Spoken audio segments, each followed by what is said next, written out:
from Gresham, Oregon, and a member of the Portland Rose Society, who's been involved in recent, I'll say years, because it probably is that, with the EarthKind Research Project. And she's going to share with us her data and experience with that project for us to all learn and enjoy. So, Janice, welcome. I'm so excited to be here with Rose Growers. When I told my family where I was going to go this weekend, they're going, well, you're going to have fun. This is just like what you want to do all the time. Anybody that grows roses and we find another rose grower, they just have some instant bond because those little flowers just join us. I want to tell you a little bit about liferoses.com. We are an organic rose nursery. We're located just out of Gresham in the foothills of Mount Hood. And it's on an old pumice plain where the volcano blew up one time. Great soil. But we have 120 roses in our EarthKind trial. And then we have another 130 knockout roses that we've planted, and we're going to be putting in another test garden of just biologically enhanced. So we will do everything we can. That our Dr. Lane Ingham helped me to set up a program, and so now we're going to, in that garden, we're going to just really intensify the organic gardening procedures. And our goal is to help people enjoy roses in a natural setting. And I think that's a very much of an interest in people. We're trying to get more people involved in gardening. And if you want to spray, and I'm not trying to put anybody down for any of that, there's a lot of interest in growing roses naturally. And so that's my forte as doing that. So see if I can complete this. Steve, it's this button? Yeah. Okay. To help water conservation, reduction of using chemical fertilizers and pesticides, helping reuse those yard materials, and just have general conservation. And to get an EarthKind award, and that's what the EarthKind program is, it's an award that a rose gets for being very hardy. And all of this testing that's being done throughout the world and on different plants is for the goal of finding the hardiest roses. In order to get this, a rose must go through the trial. The first year they're watered and they're placed in a composted field. Then they're watered and established. That second and third year, they don't want to see the leaves drop off the plant from disease or pests, more than 25%. And the only thing that you add to the plant is more woody mulch. They use hardwood mulches to feed the plant. And you want to have the branch, which has, the branches of trees is perfect because it has the pith, the inside of the bark, inside of the wood. It has the bark on the outside, and it has the leaves. And this has all the different micronutrients that the plant needs in order to grow. So that's why they add that. That's the program that they undergo. Texas A&M is leading this research, and they're working with the grant university system, and they've involved four universities, Louisiana State University, Kansas, Iowa, and the University of Minnesota and Colorado, because it's more than four. We've got a couple of universities involved, and they're involved with Master Gardening Program and Rosarians and just individual people that want to. And this is one of the largest studies ever undertaken involving more people. So you can, this is one study that you can as an individual participate in, and you basically need to have at least three, you have to have 3 of each kind of rose that you test. That's the control, and then you send your results in. You can get signed up to send in your results into the coordinator. We're now in 4 foreign countries and 23 states, and that's probably not accurate. It's probably more than that. That was a year ago, so I haven't gotten the update from Dr. George. When I first got involved, I went to some training down. Can you hear me okay? Yeah. No problem. I went down to Odessa, Texas. They get very little water. This garden hasn't been watered in 5 years. In Texas too. Yeah, they've developed the soil. It really works well. There's a couple of roses in there that weren't doing real well. They actually had kind of yellow leaves, and all the yellow butterflies were hanging to every leaf. I mean, it's just. But the others that have learned to survive. This picture was taken in October. You can see the leaves on the maple trees in the back are just starting to change. It's getting cool nights. It was still 80 in the daytime, but it was getting a lot cooler in the evening. So I was just so impressed by what they had done there. I thought, I used to water on my plants, but they're teaching them to be drought tolerant, finding the drought tolerant ones. And this is done a lot with the compost. And I just took a picture of the newly plowed field they just put in. And they had incorporated 3 inches of compost and then into the soil, tilled that in, and then put this woody mulch on top of it. She didn't, Debbie Frost didn't have hardwood mulches that she wanted that didn't have the leaves, but she went ahead and that's what she did. The leaves aren't in this, so we don't know how that'll change. This is at that field. This is where the conference was. And this is the extension agent, Debbie Frost, right here in front. Her name is Debbie Belinda Frost. I can't remember to say it correctly, so please excuse me. So on the left, you'll see in 2006, they had just prepared the fields, and they planted them with these 2-gallon containers you can see down here on the bottom right. And in back of them is what the results were in 2007. So you can see how much they grew in that 1 year. They had little problems with little desert rats coming in off the plains around there trying to eat their roses, so they had to put a little cage around each rose to get them established. That was their biggest problem. And they have underground watering for these plants for the first year, and then they turn it off on the second and third year. This, and we also went up to Nebraska and Kansas and Iowa to look at some other gardens. These are the ones that I visited. This is in late September 2 years ago. They had just planted the top left picture. Anita Eckley was she's in the bottom right picture, president of the Rose Society there at that time. They planted these roses in the prescribed manner and put the bark mulch on them. And a week later, it flooded. It's right off of a river. And you can see that they're about the same angle, not quite, but there's one little rose bush, maybe little leaves above the water.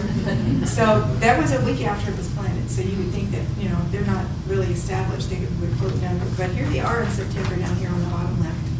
They survived and doing really well.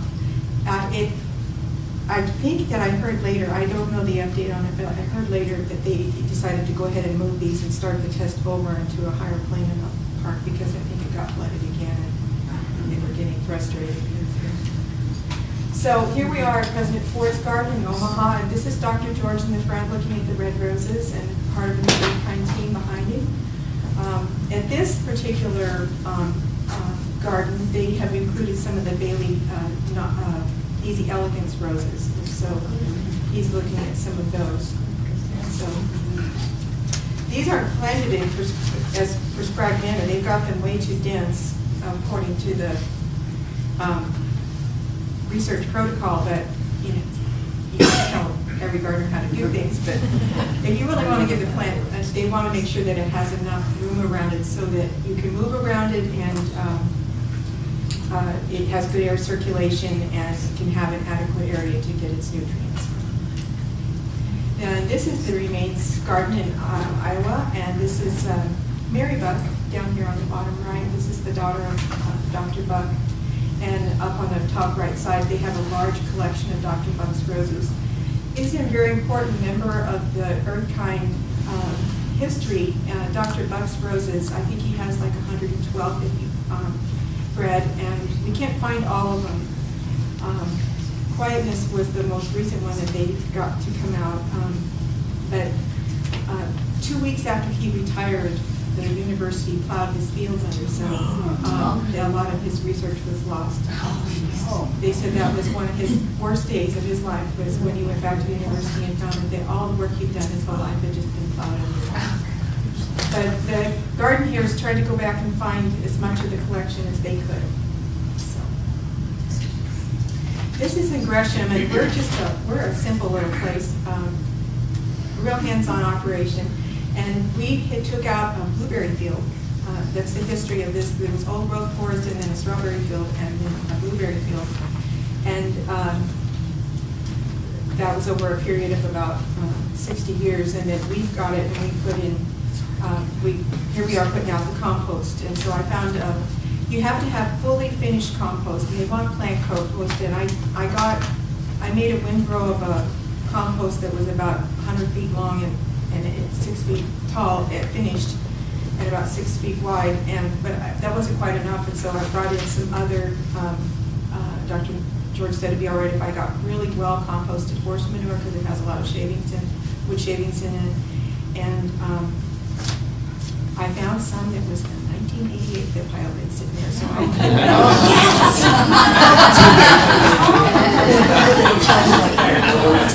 so there we are. We're working hard on it, trying to lay out our design. And I was measuring and remeasuring and finally getting it put in. And then we come to the randomization because the roses have to be put in a randomized area. You can't give one rose a preferential spot over another. So we pull them out of our little pile and just put them in the order. And we have 3 replications. We have 3 areas, and each area has 30 of the national roses. And then in our corners, we put the some of the I can't say it, Bailey's Easy Elegance roses, and you'll see some of that. So you've got people coming in to helping me plant it, and you see all the hardwood mulch piled up in the back. It's really messy putting a garden in. And here's some really wonderful friends coming over and helping me. I want you to look at those roses in the background, the Easy Elegance. This is the Easy Elegance ones in the background there behind the lady on the ground.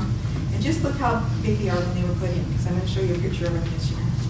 So this is in this fall of 2007. And I have that horsetail fern. I don't know if any of you have ever gotten that in your garden, but it is terrible. Its roots go down forever. It's in cultivated fields because in the process of pulling all those 6-foot tall blueberry bushes out with a backhoe, the ground got pretty disturbed. And then it was tilled, and we found that there was a bit of a compacted layer underneath it, and so the compost really helped improve that. But it's still difficult to deal with if you don't kill it. You know, it's all organic. So eventually, over time, it'll go away. But it's not fun to look at all the time. So we've got. Gardener's great. I just love gardeners. Come over, he's just got a smile and say, "Can I get out down here and help you?" So, and some more people helping us get more compost out. And this is the first year we watered, and since I was doing this by myself, I didn't go around all the time and water it. I'm naughty, I use overhead. But this was a really hot time, and I did figure it out. You can start to see this side of that corner. Right in front of the bottom, those are the roses the first year. So this would be in the summer of 2008. You can see they're starting to get established. We're going to put a fountain in the middle. That's what that black part is containing. And so you can see this is this red bush here in the front. I'm going to show you a picture later on how that one has grown. It's going to have a sign in front of it. We put our nursery sign up. But just notice how big and how tall it is. It's showtime from the Bailey's group. We've started to see the improvement in the soil. My grandchildren found the salamanders walking across they're looking at that. And so the soil, we can see the hypha of the fungi here starting to grow in. I just kind of pulled it apart a little bit and you can see this beneficial fungus helps break down that woody mulch into the compost that you want it to be. And I just love her. This is a Penelope. It's my mom. I love, this is the one thing about if you have an organic garden is so much as that some people just can't tolerate being out amongst the spray, so she can be out there and it doesn't bother her. My grandchildren don't have to worry about pesticides that I'm using. So I've included who the beneficiaries are of the program here. This is the fall of 2008. You can see the growth that we've had here. actually mulches all over, and it's being broken down. I'm gonna have to add some more compost. So here goes the test, the second year, no water. Now, Dr. George has said, now, if you've got all sandy soils, he will allow you to have a 70% reduction in your test garden. So some gardens have just, they don't have much but sand, and so it depends upon the kind of garden. But I've got mostly clay, and so I couldn't water. They don't allow me to water.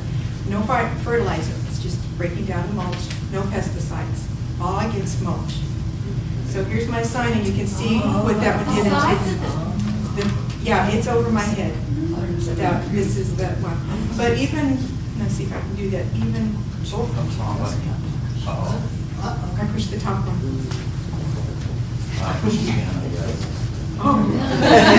Pointer's the middle one, sorry. Pointer's the middle, yeah. This one is the Showtime from Bailey's Nursery, and this isn't in the National EarthKind trial, but I'm going to recommend to Dr. George that it is, because I've never found any disease on it. It's just wonderful. And what's the name of that one? Showtime, and it's not on your list there, but I'm just very impressed with it.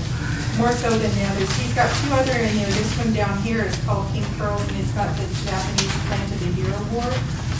And not just Rose of the Year, but Plant of the Year last year. And I didn't find any disease on it. Well, there might have been one or two kind of black bug on it, but not much. And then one you can't see in here, another one is called Sunrise Sunset. And those three of this collection, I asked Bailey to pick them out, which ones they thought would be the best. And those three roses, I think, are just great roses. So, Sunrise Sunset is the little pink yellow combination. It's a shrub. It's about 3 feet tall. And Pink Pearls is smaller. That's the Pink Pearls right there. And then this is Showtime. This is a big giant plant. And you just keep in the summertime. Now this is in late August. No, this is July. Okay. When I started, this is up here. It shows you I've got my temperature 107 degrees, and in the total month of July I got 0.39 inches of rain. That's all I got. So you could say, well, Oregon, you get lots of rain, but in July and August we're Mediterranean climate. We don't get a lot of rain. So these plants are growing and thriving without all of that stuff. Over here I've got the double knockout on both sides of the driveway. They're not in the study. They weren't coming out yet when the study was designed, so they're not in that set. But they will be in the future. All the knockout roses have done great. Now, this, remember where the ladies were sitting on the ground doing the weeds, and there was just little plants behind them? Well, this is that plant. See how tall it is compared to here? That's the Showtime. And this is the Sunrise Sunset one. And then behind it, you can see the EarthKind roses. So here, our design, you can see they started, this picture was taken, I think, in late August. So it was after the 107. I wanted to give you pictures of what they look like at the worst. I mean, I could have brought you the spring ones, I suppose I should have, because those were really gorgeous. They were just flowers everywhere. But since I'm doing hardiness, this is after the 107-degree high, and we had very little rain, and we had many days in the high 90s and low hundreds, and this is still what I got. So I thought that would be of more interest to you. And it looks kind of dark to me. I don't know if you can see it well. This one over here is that's Chuckles. So it's a floral that really produces a lot. So I just wanted to give you pictures of the garden. No water. August, high 90s, low hundreds, a half an inch of rain the whole, and that was really mostly in late August that we got the rain. And I think that was, I don't know, a rainy day when wait, okay, now I gotta go ahead and program. So. Another program? Yeah, I could put all this on one lineup, and it's a Dr. Rose. Now, I got the fragrance ratings from either Dr. George's material or Find My Rose site, because I don't have as good a sense of smell. And so unless something says it's really fragrant, I usually can't smell it. So that's, if you have a problem with what it says about fragrant, you can smell it, and maybe somebody can. And then once the rating did not. April Moon, a lot of Dr. Huck's roses open up really kind of flat, but they do have a pretty form if you cut them in between, but most of them open up really quite a bit. There's a few of them, Polonaise isn't so much that way. Here's Belinda's 3 and such. Several of them open up pretty flat. We can do Barn Dance. This one's got that little white streak in it. It's pale pink, or not pale, but a lighter pink. And it repeats a lot. Belinda's Ring. This one is just a gorgeous rose, and it makes a good hedgerows. It just is a big, beautiful rose. Very disease resistant. Blushing Knockout. All of the knockout roses just do great. This is a pale knockout, the palest one. They came out with a white out rose, and it didn't make it into the knockout category because it wasn't quite as disease resistant. But I think what I was most impressed with when I got my first knockout was that in the springtime you might get a little bit of such rapid growth that you would get a few aphids. But in 3 weeks they were all gone if there were any. If it was really cold out, I might get a little bit of black spot, but it never stopped it blooming, and it didn't stunt the growth at all. I would say anything that says knockout on it, they've got very strict standards. Carefree Beauty is the standard of the rose trial. They want everybody that does the trial, if they can possibly, to put this in. There's more research done on this rose than the rest of them, and so they know if this one's not doing well, then your roses have really got a tough time. The buck rose. There are 17 buck roses in the trial. Carefree Wonder, it's an AARS award winner. And Chuckles, this one, I had one lady come over, she was get some roses for me, and this one is the Florida, and I mean, it's just a simple little flower, but it's so much color in your garden, it's just always blooming. Just a big cluster, the whole branch will be loaded down. Very fun. Yes. Some people really like the Billy. I have people coming to me that want security around their apartments or whatever, or their home, and they say, I need the thorniest thing you've got. I need the ones that have thorns on them and everything. It's a rose for everybody. So you can see that it opens up kind of flat, but it's a beautiful rose. Double May. Declining rose. There's a couple, I think there's 4 climbers in the trial. Earth Song, another one that opens, it's really big. I mean, it's almost as big as my hand. So, Floridor is a little tiny 2-inch rose, but it's in clusters. I don't know if this one myself, I saw it lose a lot of its leaves, so I wasn't as impressed with this one under the real light. Folk Singer is a pretty color. There's that little copper tinge to that.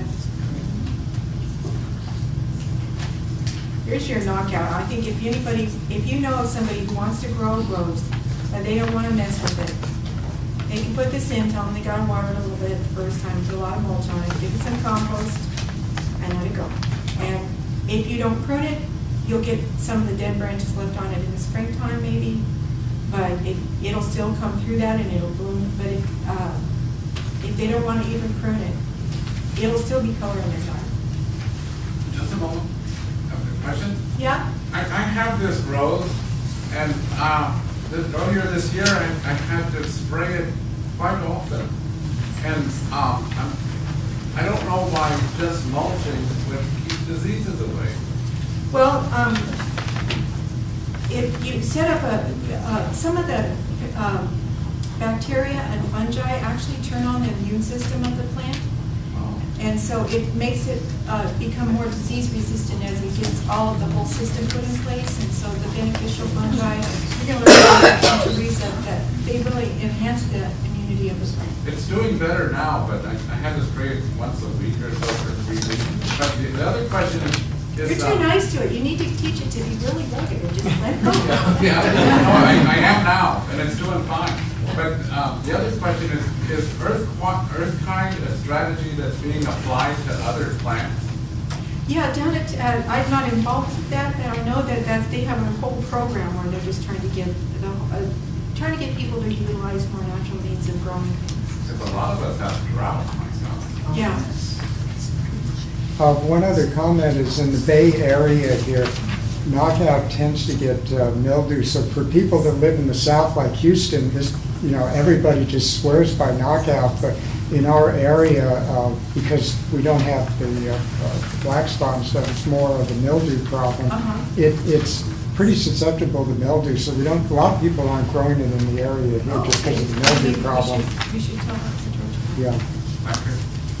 Okay, this is New Dawn, and this is a monster plant. It is just huge. You see that height there? Oh, pardon me. My buttons.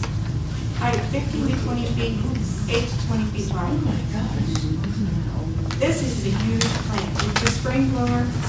Doesn't bloom a lot in the summertime, but it is a monster plant. Curly mane. It's got that nice pink gold. Penelope opens up to very white, it starts out a pale yellow, this musky fragrance. Here's the pink knockout.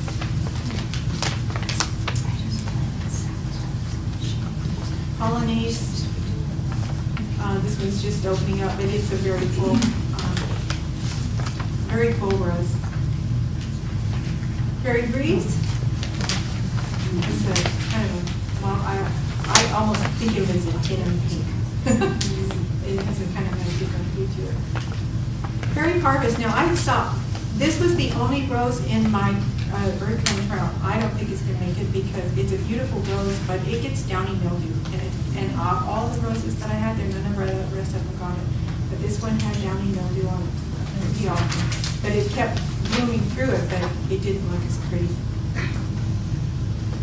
In July, right after the 107-degree temperature, I had a scientist, Tamara Flint from Colorado State University, came over and she helped me to identify some of the diseases that were there. And this is the one we saw with that. And she found a couple of viruses on things that we're going to be reporting.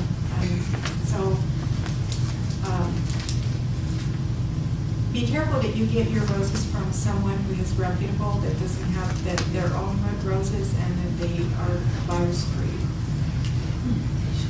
Prairie Princess is very fragrant. Has beautiful hips.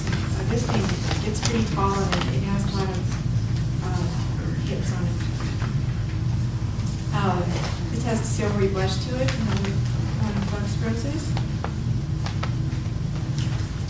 Quietness is a very pretty. This one gets a little rust on it, and I'm sorry I don't have to. This one's misspelled. I know I don't have the T on fragrance, so I'm sorry about that. Yeah. But it's a beautiful rose and it smells nice. Seafoam. This is just a tough little rose, and it just blooms and blooms and blooms. This is my favorite of all the roses, Seminole Blue. It's just a beautiful color. It's a climber, and it's a floor-blended climber. I'm not real good on the different classification, but that's what I consider it. Dr. George said that it used to be called it Rosarian. I can't pronounce it.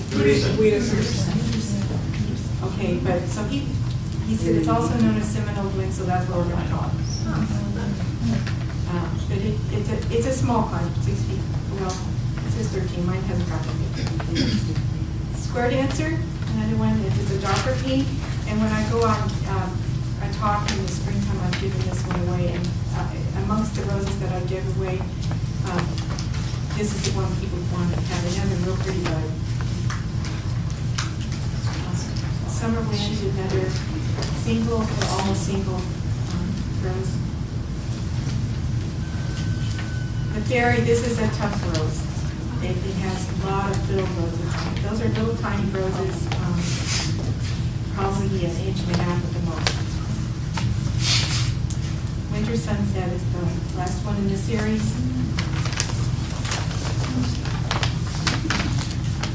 Thank you. There's my information, and if you have it on your sheet as well. If you have, please feel free to contact me on the phone or while. I really appreciate your time and your interest, and if you have any questions, yeah? I live in the city and I have a really tiny backyard with maybe almost 3 dozen roses. And it's like, if I can't grow them at least 3 feet apart, should I get rid of some of them? Well, this is for optimum care for Yeah. the person who's trying to do them more organically. And so that's the best situation. You get more air movement around the plant and allows it to not develop as many problems. You can do anything you want to in the garden. It's your garden. Yeah. Yes, ma'am? Are you allowed to hose off the Can't water. I water. I haven't had any problems with David's in the garden. I did put a Chinese Murales over by the Baileys, and it got a little bit of aphids, but I didn't do anything because in this test trial, I can't do anything. And so I just monitor it, look for it. But I have a lot of little hoverflies that come in, and I find lady beetles all throughout, lace wings.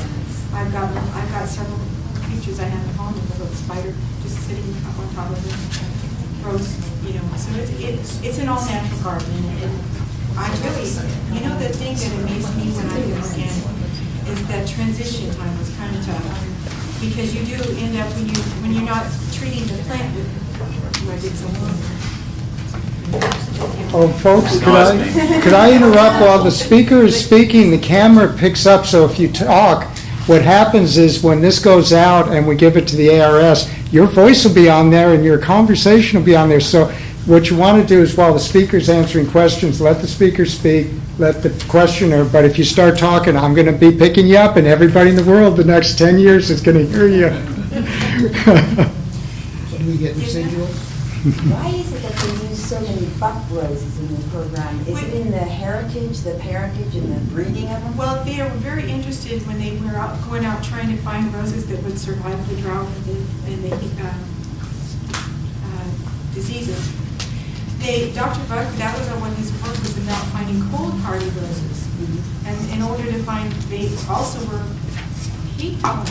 So not all of them, but of these of the 112 kids, they found these 17 to also be heat tolerant and just have natural immunity to these diseases. So it just when they were just looking for tough roses, Texas A&M went through 1,000 roses to start with, and then they pared it down to 400. And then they pared it down to 100, and then they got it down to these 30. So there's been a lot of work done to come up with these 30. Yes, ma'am? Doesn't Oregon, especially in the Portland, Gresham area, have a lot more rain throughout the summer, unlike California? We have a lot of rain. We're more Mediterranean, where we have a lot of rain throughout the year, but in July and August, we don't get rain. So we get... In July and August? I don't get rain. I get like 65 inches of rain a year, but not in July or August. So it has to, I go from this abundance of rain in the fall, in the spring, and some days we feel like, the ark should have been built pretty close by. We're getting noticed because it's raining. But in July and August, it all goes away, and even in September, I don't get a lot of rain. So it's that, they call that a Mediterranean climate. You have to have a plant that can survive wet, and then heat and dry, then wet and cold, then heat and dry, and that takes another plant. And there's a question? Are these plants on their own roots? They are all on their own roots, yeah. The compost seems to have to be ripe or whatever you call it, processed. Fully finished. Finished. Yeah, that means it's the temperature fine. I didn't catch what the mulch should be like, because I got the large pieces of wood kind. Well, the mulch, they wanted to have a combination of all the parts of the plant. So it's got the pith of the plant, so it's like a branch. Like if you took a branch off of a tree, that's perfect. Just put it through a chipper. And it's got the inside of the wood, the pith, and it's got the bark on it, and it's got the leaves on it. And that has all your micronutrients. Yes. Well, thank you very much for your time.